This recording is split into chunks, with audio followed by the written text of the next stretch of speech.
This is a place where the oddities of nature take a place in your reality, where the supernatural is second hand, and the monsters and the freaks thrive over your wildest imaginations. This is Unsettling Stories.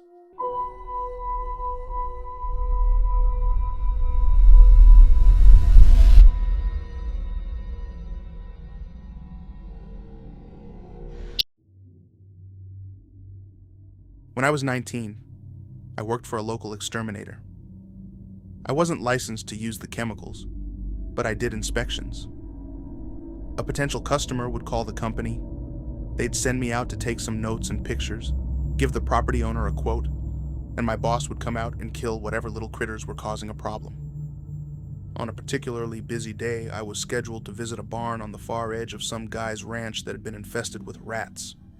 He'd thought about demolishing it and starting over, but I guess there was some sentimental value because he and his dad built the place a while back. Didn't matter to me. I was surprised by how big the barn was. 2 full floors also. The place was packed with old equipment, boxes, and whatnot. The owner said the rats were probably attracted to the grain crates that had sat unopened for the last few decades. I told him he was probably right. Then he went back to the house while I started looking around. I went up to the loft first. There were a few droppings, but nothing that made me think of an infestation. It didn't look like anyone had been up to the loft in a while. Lots of cobwebs and dust all over the place. I found a couple dead rats tucked into some corners. I took pictures and noted a few gnawed holes in the walls. When I turned back around to head back to the ladder, without any warning or straining sound, the floor below me collapsed. I fell right through, hit my leg on a tall crate, flipped over, and landed on my head. For a minute, I thought I'd broken my neck.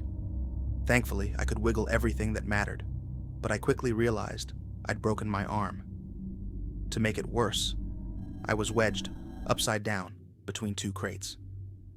I squirmed and tried to fall to either side, but my pant leg was caught on a series of large splinters jutting out of a crate. The area was very, very tight. Dusty, too. It wasn't particularly dark thanks to the barn's big windows, but I was terribly uncomfortable. I've never been particularly claustrophobic, but not being able to move from my position was terrifying. My broken right arm throbbed, and my left, because of the bizarre way I'd landed, was pinned behind me. All I could move was my left leg, but only to kick pitifully at the crates. As the seconds ticked by, I started praying the rats wouldn't find me. I was fairly certain I'd panic if they came. I began hollering for help, squirming pretty hard until I realized how it caused pain to explode through my broken arm. The homeowner didn't come, but the rats didn't either. I tried to control my breathing. I was inhaling a lot of dust. Once my breathing finally returned to normal, I tried to lean in different ways, hoping to dislodge my pants from the wood. Then I felt something which made me gasp. The arm that had twisted behind me, which had been prickling from pins and needles as a result, the awful position it was in, was prickling for something else too. Something was crawling on me. Immediately I thought of rats swarming and biting my eyes out. I screamed and flailed as agony erupted from the compound fracture. I expected to see the rats any minute, but I didn't. I saw spiders. Countless brown, semi-translucent spiders about the size of my palm were swarming all over my arm and had begun crawling up my shirt. Soon, I felt them on my chest and neck. I screamed and screamed as I watched them skittering in the dirt around my face.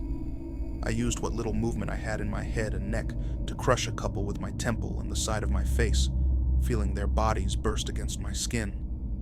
But it was useless. There must have been 100 of them, and the action of killing those 2 caused the others to start biting. Pairs of fangs sunk into my skin from the top of my head, all the way to my navel. I spasmed with futile panic, and a few of them lost their grip on my skin and fell down onto my face and neck. Each of my rasping inhalations before my shrieks forced more dust from the floor into my throat. I felt my tongue get coated with the desiccating stuff, forcing me to stop screaming and close my mouth to try to get enough saliva to spit. The second before I closed my mouth, one of the spiders pushed itself in. I gagged and retched, but it remained inside. In fact, it went further back toward my throat. I flopped my tongue around, trying to get it out. It didn't budge, so I bit down. The spider exploded in my mouth, coating my tongue and palate with thick, bitter fluid. I retched again, uncontrollably, while dragging my guts-coated tongue against the very dirt I was hoping to get rid of just moments before. Dirt and dust flooded my throat and lungs while I gasped and flailed. Over and over the things bit me. The bites were coming fewer and further between, though. The infinitesimal consolation I felt was annihilated after I crushed another spider near my head. However, when I lifted my head from the carcass, tiny babies which must have been riding on its body fanned out all over my face. They crawled into my eyebrows and eyelashes before moving toward my nose. I screamed louder than I've ever screamed in my life. In groups of what must have been at least 10, the spider babies crawled into my nose to seek shelter. I flopped my body back and forth in abject, disbelieving terror. In my thrashing, I freed my trapped arm. Immediately, I jammed my fingers into my nose, trying to scrape the things out of me. Blood flowed as my fingernails destroyed the delicate membranes, and I desperately blew dirt-caked snot from my sinuses. I could still feel them. Without thinking, I just started banging my face into the ground. I felt my nose break immediately, and the pain as I continued smashing it into the dirt was incomprehensible. I felt 2 hands grab me and pull. Shocked and surprised, I fought against them, striking the person in the groin as he pulled me out of the area where I'd fallen. He yelped and dropped me on my broken arm, but I was free. I scrambled out, blood streaming from my nose, and saw it was the property owner. He'd come running once he'd heard my loudest scream. He grabbed me by the healthy arm and dragged me to the other side of the barn where a hose was plugged into the wall. He turned it on and sprayed me with it while I stripped off my clothes. After a minute or two, all the spiders were out of my clothes and off my body. He called for an ambulance as I stood there, naked, directing the stream from the nozzle into my destroyed nose. The ambulance got there 20 minutes later. I needed plastic surgery to fix my face. My arm took almost a full year to be back to normal. I quit my job at the exterminator from my hospital bed. They told me not to worry about it. I'd already been fired. The barn owner had demanded they pay for the damage I'd done to his loft.